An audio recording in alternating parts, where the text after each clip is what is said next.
Bonjour, ici Yannick pour actualité-dvd.com. Aujourd'hui, le Blu-ray que je vais vous parler est la série Boardwalk Empire, créée par Terrence Winter avec Steve Buscemi, Michael Pitt et Shea Wingham. Le Blu-ray est distribué par HBO Home Entertainment et il est sorti en magasin le 10 janvier 2012. Dans les années 1920, l'homme d'affaires Nucky Thompson décide de se lancer dans l'industrie de l'alcool à Atlantic City, alors réprimée par la prohibition.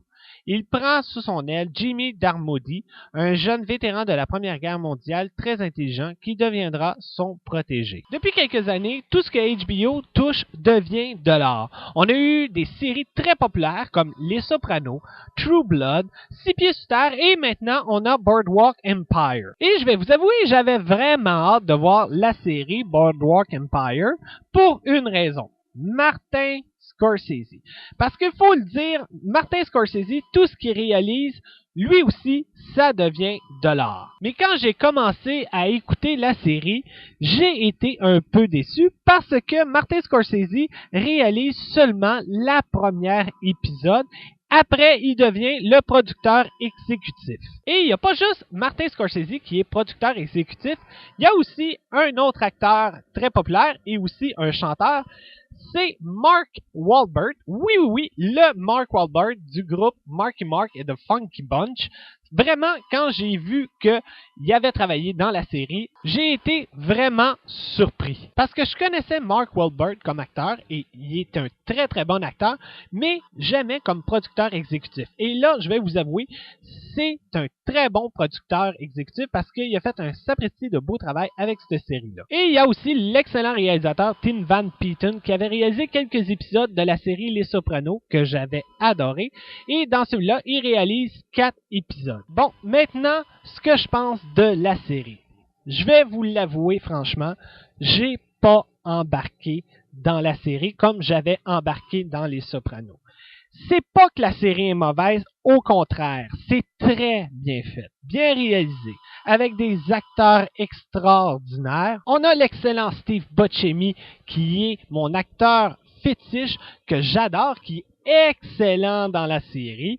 Il y a Michael Pitt qu'on a vu dans le film Funny Game et il y a aussi l'excellent acteur Shea Wingham qui est très très bon aussi. C'est clair, prenez les meilleurs acteurs des films indépendants et qu'est-ce que ça vous donne? Ça vous donne ça. Mais pour moi, c'est pas mon style. Le sujet de la prohibition, de la politique, parce que ça parle beaucoup de politique dans cette série-là, ça ne m'intéresse pas beaucoup.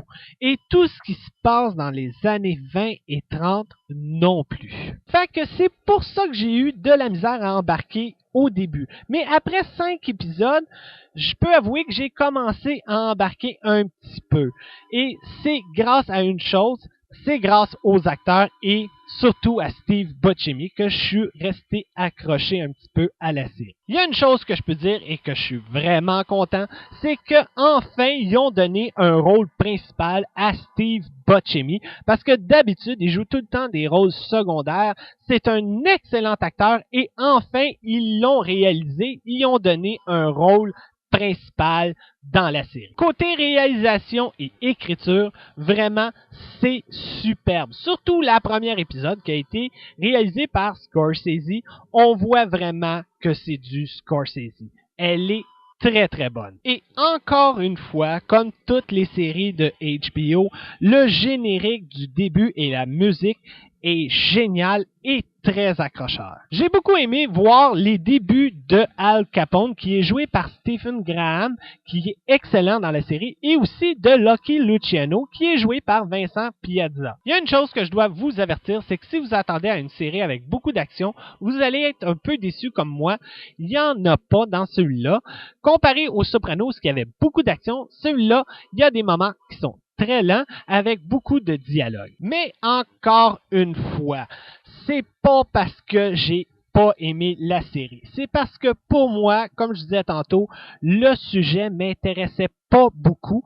Fait que c'est pour ça que j'ai pas embarqué. Mais ça reste que c'est une excellente série et je vous le suggère fortement de le voir et même de l'acheter parce que ça vaut vraiment la peine de voir la série. Surtout si le sujet vous intéresse, contrairement à moi. J'ai oublié de vous mentionner une petite chose. Je dois vous avertir que si vous êtes prêt à écouter la série, attendez-vous à une série qui est très longue, ça dure 732 minutes et aussi on doit écouter la série du début à la fin sans arrêt parce que si vous arrêtez de l'écouter, vous allez avoir de la misère à réembarquer dedans. Côté bonus du Blu-ray, on retrouve un making-of, 5 courts-métrages à propos de la série et 6 commentaires audio de l'équipe de tournage et des acteurs. La série vient en français DTS Digital Surround 5.1, anglais DTS HD Master Audio, espagnol DTS Digital Surround 2.0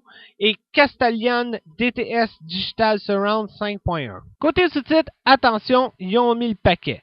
On a des sous-titres en anglais SDH, français, latin espagnol, castellan, espagnol, brésilien, portugais, danois, finlandais, norvégien et suédois. Pour la série, c'est clair, même si le sujet m'intéresse pas vraiment, je donne un gros 8 étoiles sur 10 et pour le Blu-ray, je donne 9 étoiles sur 10. En terminant, c'est encore une très bonne série de HBO, extrêmement bien réalisée, mais ça battra pas mes Sopranos.